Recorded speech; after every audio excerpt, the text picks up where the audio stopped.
네, 오늘은 이제 8월 18일 캠프 데이비드 정신 한미일 정상회의의 공동 성명에 대해서 한번 해설을 한번 해보겠습니다. 캠프 데이비드는 아주 유명한 곳입니다. 이스라엘과 이집트의 그 정상을 불러들여서 중동 전쟁이죠. 중동 전쟁을 조율했고, 그 다음에 후르시프, 그죠? 후르시프를 초대했던, 2015년인가요? 8년 만에 그 해외 정상을 초청한 아주 이례적인, 그래서 한국과 일본의 정상에게 아주 국내로 돌아가서 선전할 수 있는 하나의 어떤 그 뭐랄까요? 그 축제 아니면 뭐 선물 이런 거를 준 겁니다. 미국은 이렇게 이제 이러한 그 선물, 외교적 선물을 줬지만 그 성과는 이제 다 미국이 가져가는 그런 내용이 되겠습니다. 먼저 이러한 그 데이비드 정신이라는 선언, 한미일 정상회의의 공동 성명이 나오게 된 배경을 좀 먼저 봐야 되는데요.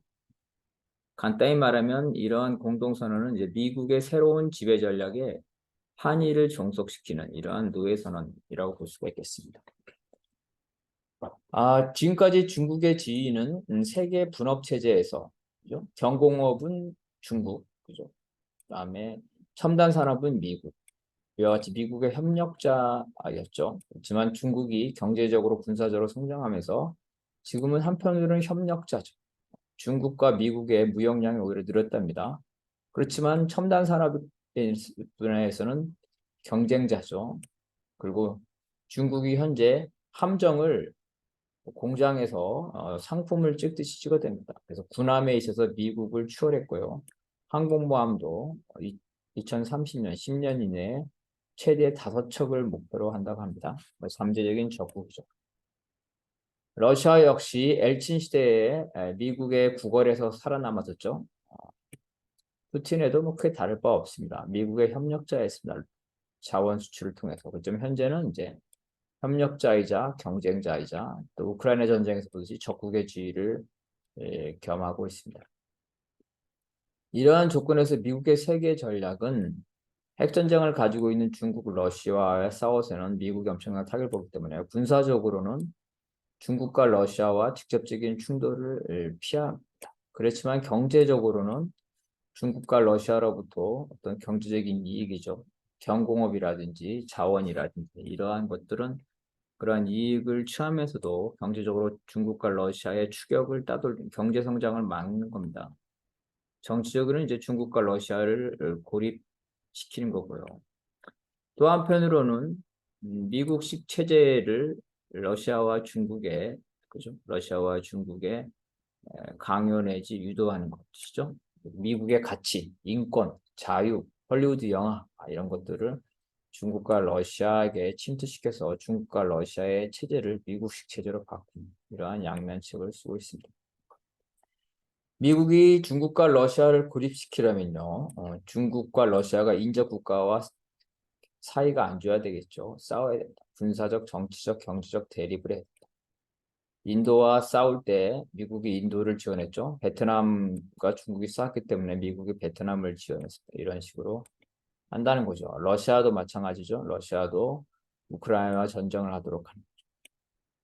그래서 이런 전략에 따르면 미국, 중국과는 미중러 관계는 전쟁 관계가 아니죠. 전쟁을 할 수가 없죠. 그래서 협력 및 경쟁 관계라는 겁니다. 그런데 미국이 아닌 제3국가, 중국과 러시아의 인접국가죠. 한국, 일본, 우크라이나 이런 제3국가는 적대국가가 되죠. 다시 말해서 중국과 러시아가 인접국가와 적대적이 되지만 중국과 러시아가 고립됩니다. 따라서 미중러 사이는 냉전이 아니죠. 이들은 서로의 경제적 이익을 가져가면서도 군사적으로는 무기 감축이죠. 무기 감축이라든가 이런 직접적인 대결을 회피하려고. 그렇지만 중국과 러시아는 주변 국가와는 냉전 상태가 됩니다. 나아가서 미국이 그런 지역 전쟁에 직접 개입하지 않는다면, 즉 세계 대전으로 발전하지 않는다면 중국과 러시아가 인접 국가와 전쟁을 하는 것, 이러한 전쟁을 하는 미국 입장에서는 유리할 수 있죠. 즉 중국이 인도와 전쟁하는 거 유리하죠. 그래서 인도의 산악부대를 미국에 와서 훈련을 시켜서 중국과 인도가 그 전쟁이 더 악화되도록 이렇게 배후에서 조정을 합니다. 중국은 그걸 알기 때문에 인도와 어느 정도 전쟁을 한 다음에 승리를 하면 철수하는 방식을 취하고 있습니다. 베트남과도 마찬가지입니다. 유럽에서 바로 우크라이나 전쟁, 아시아에서는 한반도와 대만 전쟁이 그렇다는 거죠. 미국이 직접 개입하지 않는다면 대만에서 대만과 한반도에서 혹은 남중국해에서 지역 전쟁이 일어난다면 중국은 필리핀, 베트남 이런 나라들과 일본 이런 나라들과 완전히 적대관계가 되겠죠. 그런 전쟁은 미국 입장에서는 받아들일 수 있다는 거죠. 바로 이번에 한미일 정상회담은 바로 이러한 미국의 세계 지배 전략이죠. 다시 말해서 중국과 러시아의 인접국들이 중국과 러시아와 대결하도록 만든 그러한 세계 지배 전략, 그러한 전략에 한국과 일본을 종속시킨 결과물이다. 이렇게 볼 수가 있겠습니다. 첫 번째 요지는 한반도 내에서 한미일 군사훈련을 정례화, 한반도 밖에 아니라 내죠. 정례화해서 한일 군사동맹을 추진함으로써 미국의 꿈이죠. 해방 이후의 미국의 꿈인 한미일 군사동맹을 완성하는 것이다. 한미일 군사동맹은 해방 이후에 이승만이 한일 관계에 소극적이기 때문에 진행되지 못했고 그 이후에는 한국과 일본 간의 과거사 문제로 인해서 한국의 민족 감정 때문에 한일 관계가 진척되지 못함으로써 한일 동맹이 전혀 발전되지 못했습니다. 겨우 군사정보 교류 수준은 겨우 열었다. 이 바이든 시대에 와서 비로소 한일 군사동맹을 성사시키려는 미국 역대 대통령의 염원이 결실을 이루게 되었다.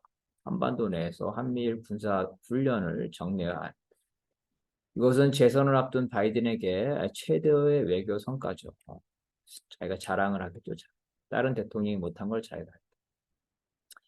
현재 한일 군사동맹은 정보교류 협정이죠. 한일 군사정보교류 협정에 겨우 첫 발을 디딘 수준이었는데 그렇죠. 그래서 지금 현재는 한반도 바깥에서는 한미일 군사훈련이 있습니다. 한반도 바깥에서 뭐 태평양이라면 호주, 뉴질랜드 이렇게 같이 해서 혹은 필리핀 이런 데서 한반도 바깥에서는 한미일 군사훈련이 있었지만 한반도 안에서는 한미일 군사훈련을 거의 그죠? 거의 없었습니다. 물론 예외적으로 그 인근 해상에서 북의 그 미사일 발사에 대응하는 훈련들이 있었지만 한반도 아니죠. 한반도 밖이죠. 영해 바깥에서. 그런데 이제는 한반도 안에서 한반도 영해 안에서 한미일 군사훈련이 일상화될 수가 있겠다.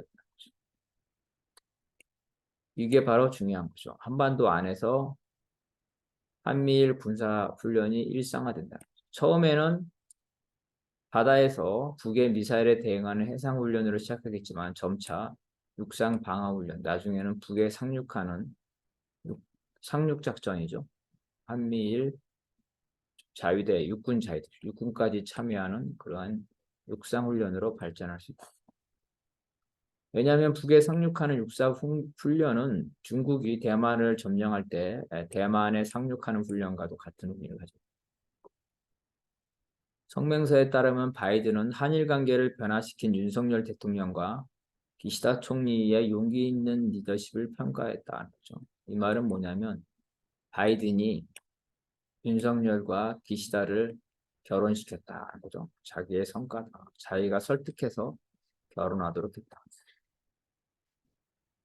바이든 대통령은 다른 미국 대통령과 마찬가지죠. 바이든 그 전에 오바마도 마찬가지고 모든 대통령이 똑같았습니다. 군대 위안부, 독도, 그죠? 이런 과거사 문제, 현재 후쿠시마 핵폐수 방출 문제, 이런 한일 간의 과거사와 현안에 있어서 대립할 때 이러한 대립 때문에 한일 동맹이 진척되지 못한 그 결과 한미일 동맹이 완성될 수 없었죠.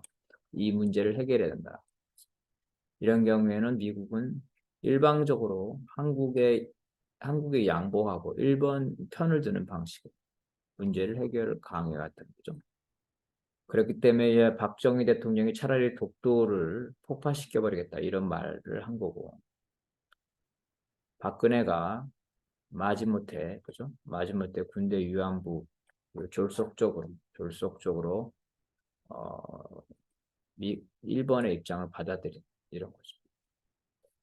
윤석열도 마찬가지로 이명박이라든가 박근혜와 같이 미국의 요구를 수용함으로써 미국을 아버지로 일본을 형님으로 모셔서 그죠? 일가를 이뤘다. 그 가장은 미국이 됩니다.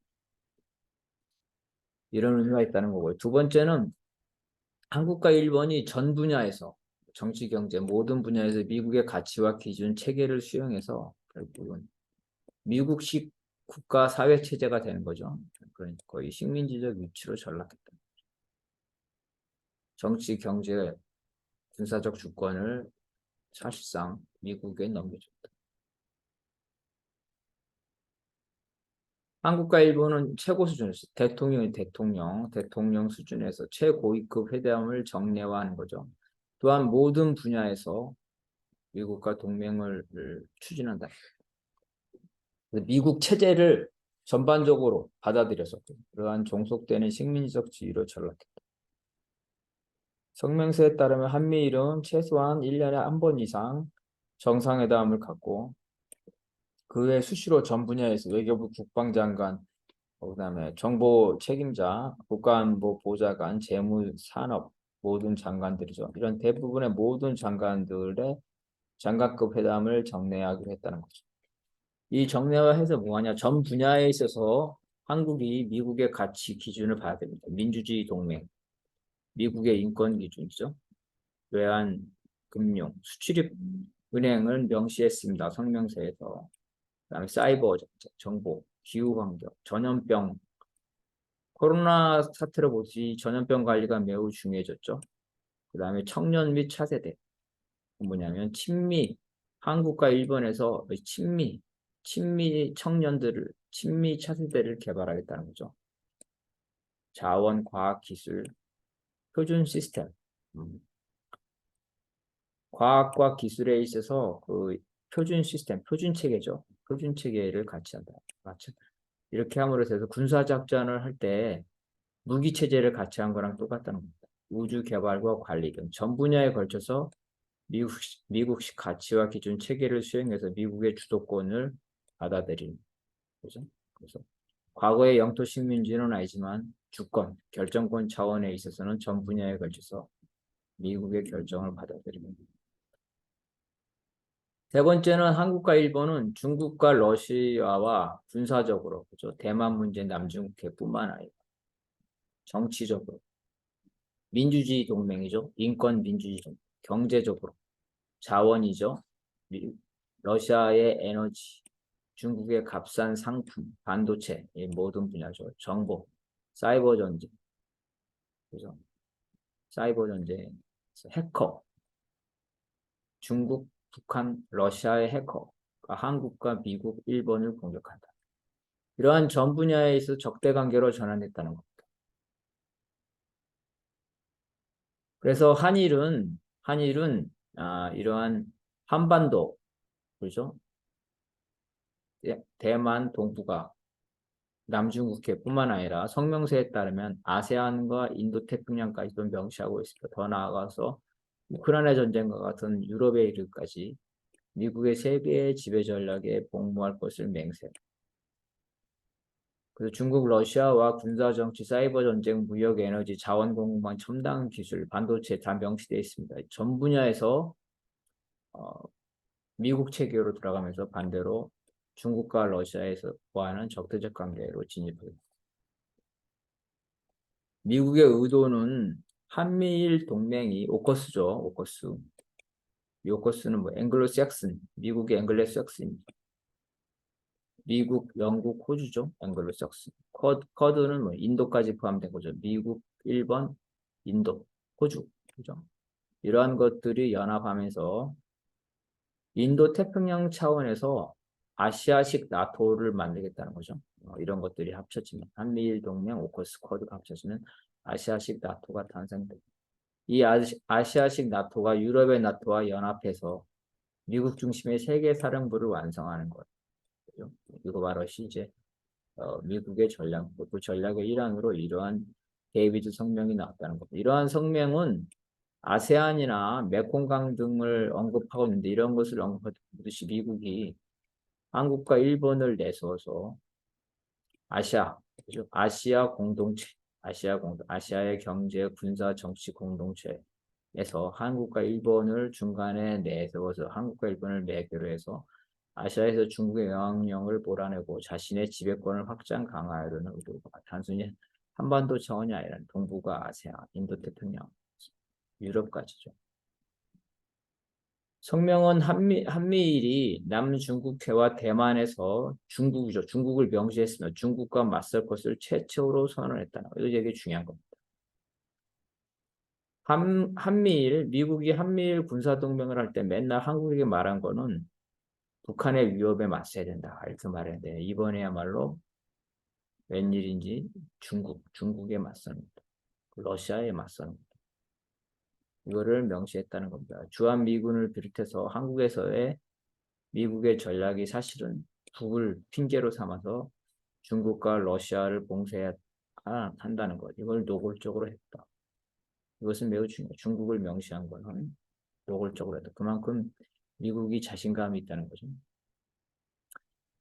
한국이 한반도에서 북과의 전쟁이 이미 상존하고 있습니다. 하나의 전쟁이 있는 조건에서 대만 전쟁과 남중국해 전쟁에서 중국과 대결을 하겠다는 거죠. 말로는 현상 유지. 남중국해 현상 유지를 중국이 해칠 경우에 미국과 같이 행동할 거다. 대만에서 현상 유지를 중국이 해칠 경우에 미국과 같이 행동할 거다. 이런 뜻입니다.